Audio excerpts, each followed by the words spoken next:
Hello everyone, this is the North American Math Contest Go Go Go. This week we are going to talk about another AP Calculus GC problem which is shown here. Now let's look at the solution of them. So let's use this. Let's first write out them.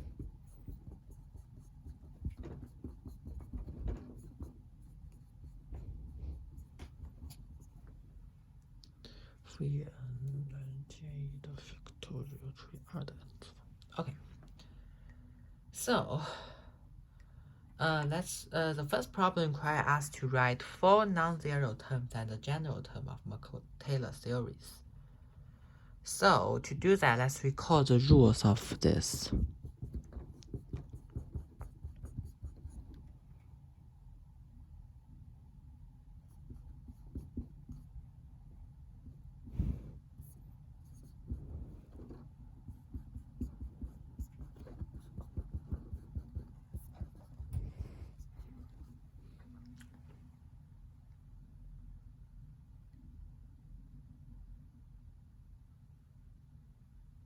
So we know that f1 is equal to 1.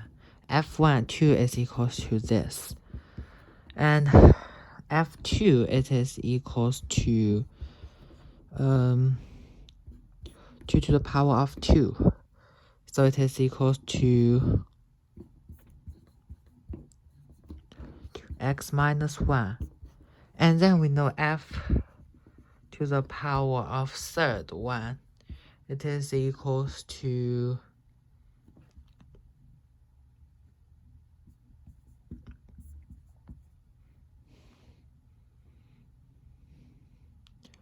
so we know that after we get this, it is equals to this. So therefore, looking at this, we can find the general pattern of negative 1 to the power of n is equals to plus negative 1 power of n divided by 2 to the power of n times n, x minus 1 to the power of n. This is the general solution for this problem. Now let's look at the second problem. The Taylor series for f about x equal to 1 has a radius of convergence of 2. Find the interval of convergence. So this means that this problem, we know that the radius is equal to 2 and x is equal to 1. So the starting point will be negative 1 and ending point will be 3. But we need to test both endpoints to see whether it is this or this. So let's first test out x is equal to negative 1. Recall that the equation of the function is like this.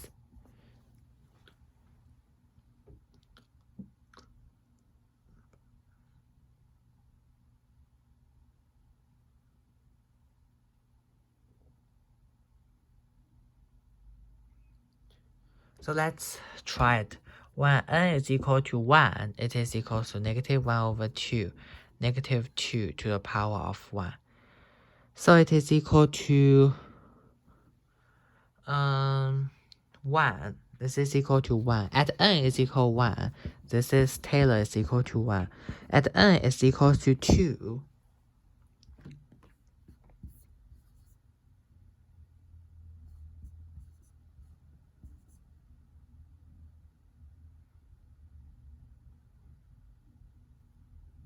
T is equal to 1 over 2, Taylor's theory at n is equal to 3, negative 1 over 8 times 24, negative 2 to the power of 3.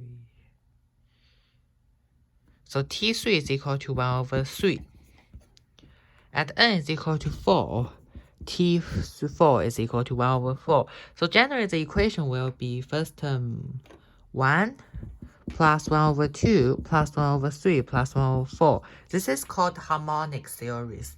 Harmonic series that will always diverge.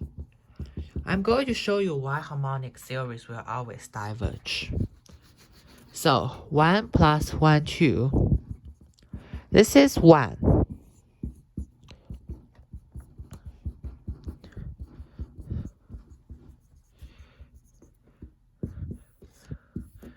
You can always get infinite number. You can always add infinite numbers of 1. So that it will be infinite because it has infinite numbers of 1 adding up. So therefore, this is a divergent series. Now let's calculate the point 3. X is equal to 3. N is equal to 1. So Taylor series, Taylor negative 1 to, negative 1 to 1. Negative 1 over 2, 2 to the power of 1 is equal to negative 1. N is equal to 2, so it is equal to positive 1 over 2. 2 to the power of 2, it is equal to 2, and then it's negative 3, and then it's 4. So it is, so it's like this, 1 minus plus 1 over 2 minus 1 over 3 plus 1 over 4. This is alternating harmonic series, which this is going to be converge. So we know that at endpoint 3, it is converge, and at point 1, it is diverge. So the correct interval is this.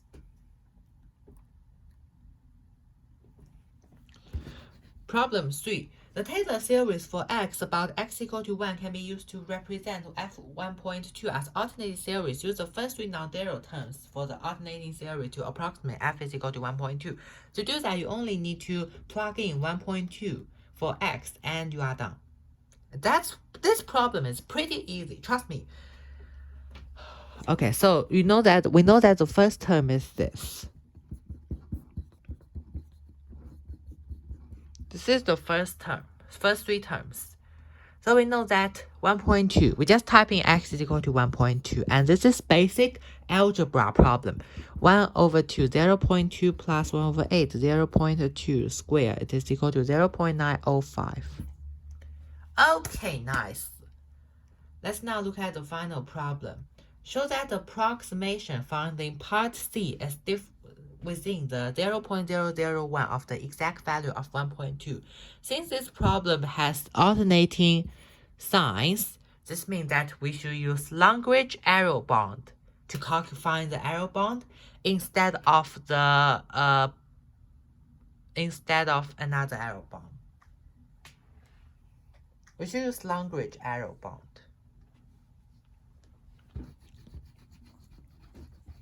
Instead of Taylor error bond. Lagrange error bond states that the approximation, which is the actual value of S, which S is the actual value of the Taylor series, minus Sn, which Sn is the sum of the first n terms, is less than this. Where an minus 1 refer to nth term, this is sum of first n terms, and this is the sum of the total of the series. So this is what we want to approximate. The approximation. So we want to prove that this is less than 0.001, which we want to prove that an plus 1 is less than 0.001. So we know that we are required to find the next, since the problem has 3 since the problem uses the first 3 non-zero term, we are going to use the next omitted term, which is n is equal to 3, so that an plus 1 is equal to 4, a4, where we need to find a4. So we know that a4 it is equals to